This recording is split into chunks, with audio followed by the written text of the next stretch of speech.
My Skyrim is a living, breathing world. Without a doubt, one of the biggest mod packs there is.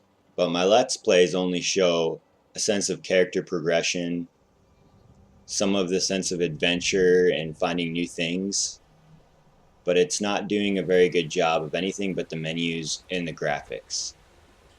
To really gut my Skyrim and show you as much as I can, I had to compile thousands of hours of gameplay footage across different characters to show different aspects of loot, treasure, enormous amount of creatures, weather dynamics, and so forth. I'm now going to give you an in-depth tour into my Skyrim. I've even touched on some of the more popular mod DLCs, like Elsewhere, the homeland of the Khajiit, Falksar, which is an island half the size of Skyrim itself, and Wormstooth, an island that is having troubles with a dragon that has necromantic powers. I've added lots of content to all of these mods, and NPCs that travel back and forth between them, bringing goods and services, weapons, and jewelry, specialized enchantments, as well as different transportation methods to get to and from those DLCs. I've been told my filters are too gray, too red, or too green, but it's actually the effects of photorealistic lighting that I spent tons of time working on. So my ENB is completely custom. I stumbled across the college doing studies on photons, how light particles can bounce off of objects, giving me actual decimal readings that I can put into my ENB. So most of what you see as far as color tone is actually particles and how the shader lighting is affecting it, all due to the time of day being randomized.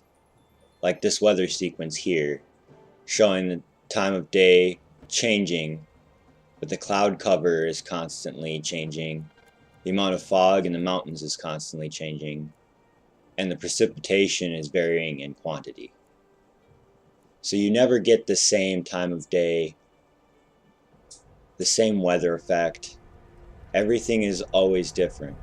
You never know when a day is going to be dimly lit, heavily snowing, or even a very strong torrential downpour.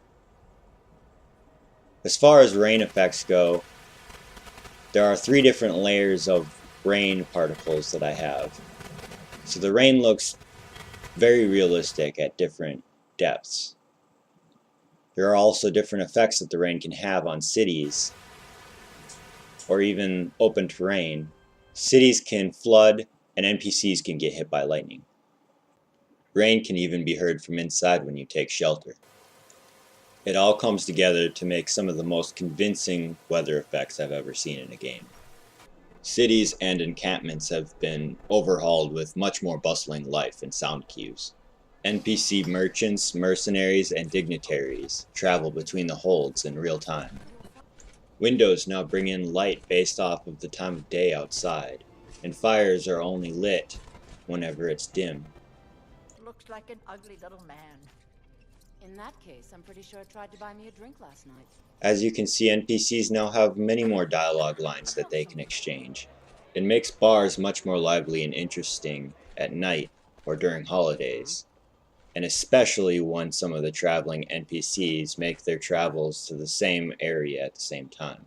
Here's an example of some of those traveling NPCs I was speaking of earlier. You can find merchants that have a different selection of equipment based on the type of merchant they are.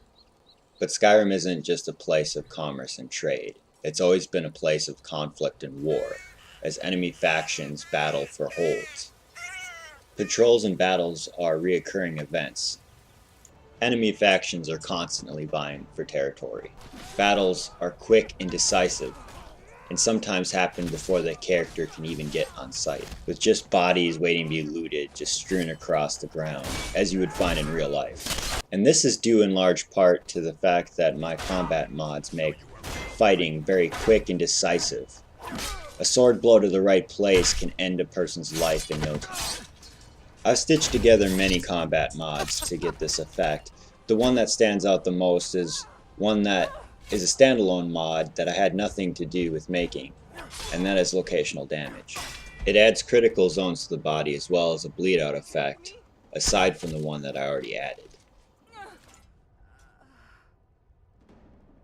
Locational damage works great in conjunction with my added animations and changes to the way weapons parry each other and the effects of shield bashing, staggering, and cost of stamina. Fights can be short and deadly, or drawn out and gritty like this one, all depending on the skill of the AI, the level of the AI, types of weapons involved, types of armor involved, skill sets, and many, many other factors. Kill cameras are no longer locked to the last enemy. Though there are many thugs and bandits trying to take your life in Skyrim, I gave the same treatment of AI in combat to not just the humanoid, but also the humanoid creatures. They all have preferred weapon types and magic, and also know when to run. This also expands on the conflict, as many warring goblin tribes and creature humanoids have their own encampments, and you best bet if you intrude on their territory, you're going to find a fight against very intelligent AI.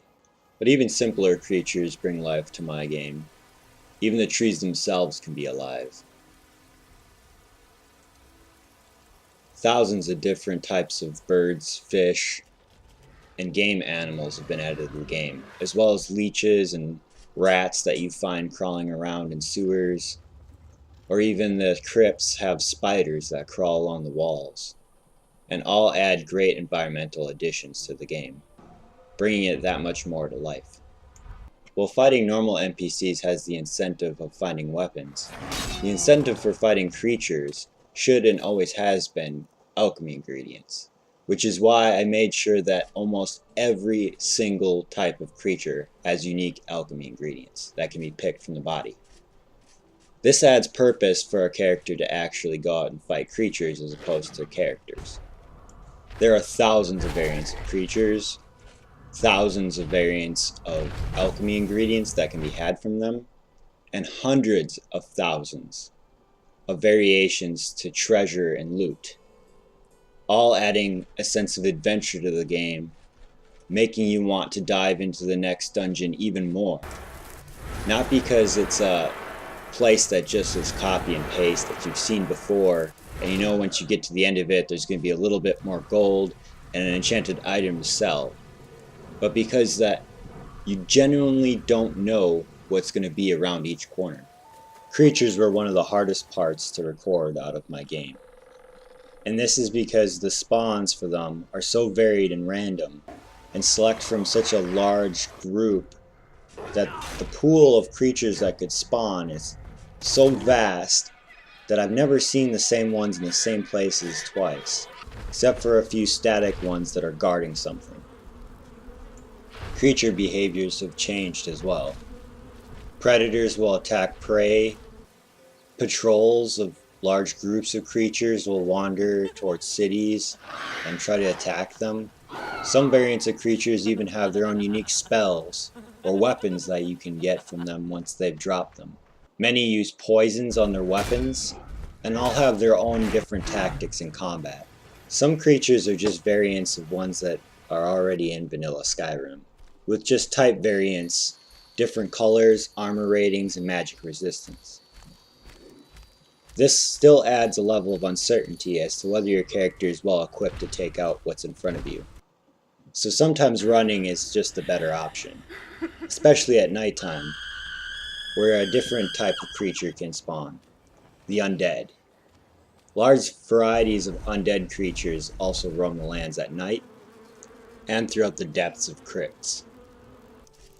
Bears, wolves, giants, brigands, and trolls are some of the many creatures that can have a variety that includes faction status as well. So it's not uncommon to find a wandering giant, a bear with young cubs, a young troll looking for its next meal, a patrol of stormcloaks with an armored troll following close at tail, or even a pack of wolves that are commanded by a bandit leader. Dragon creature variants have been greatly expanded, as well as dragons themselves, Due to the lore, there should be races that had ascended to almost a dragon-like state. But dragons themselves needed to remain the most powerful adversaries, and that they are. With even more variants than the creatures, and even more variants of spells at their disposal, dragons are now a high-level threat, both in terms of magic and physical strength.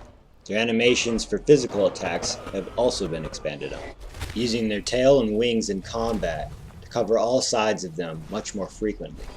Each also have alternate breath types and spells that they can cast from the sky, which segues to the player. Even when held in the hand, spells have a lighting effect. Even some potions glow. Each magical discipline has been expanded on with over 1,000 new spells, some of which even I haven't seen yet. Remember how useless the skill tree for illusion was? Or how fire from your destruction magic never casted light? Or maybe you were like me and was annoyed by the fact that alteration wasn't able to alter the environment at all. There's no more sacrificing magic for stamina and strength on your healing character because you have to use a blade to defend them. Now the field of healing even has offensive magic. There is now a 40% buff to the enchantments that are placed on magical robes and even plain clothes, to make playing a mage character that actually looks like a mage very viable.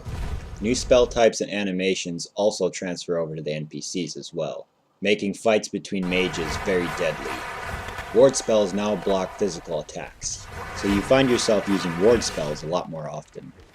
New and varied animations have been added to all types of magic. Even dragon skin, ebony skin, oak skin, and stone skin have all been changed. The different types of magic don't make this game unbalanced. However, a balanced spell sword will get the best of both worlds, and if used properly, can outclass just about anything.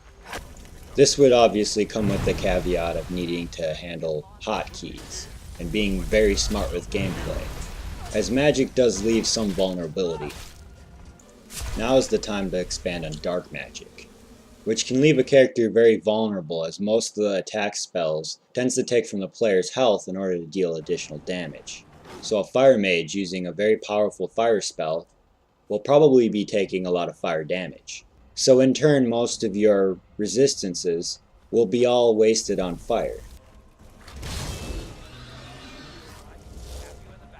And then there's summoning, the ability to make a true necromancer build. Though usually dead in one hit, an army of skeletons can easily take over smaller bandit camps. But speaking of magic, let's not forget enchantments. The one cool thing about treasure in Skyrim, the thing that excites all dungeon dwellers, is finding that enchanted item that you haven't seen before. The one thing your character needed to get on top of his game. There is, without a doubt, numerically, over 1 million different things that you can find in a chest at any one given time. I've made variations to the physical appearances of armors, weapons, jewelries, and potions to give everything a unique feel and ability on top of the extra enchantments. And this is the very content that I can never show in a video, simply because there's no way to even show it. I could play for years without even seeing all of the individual items.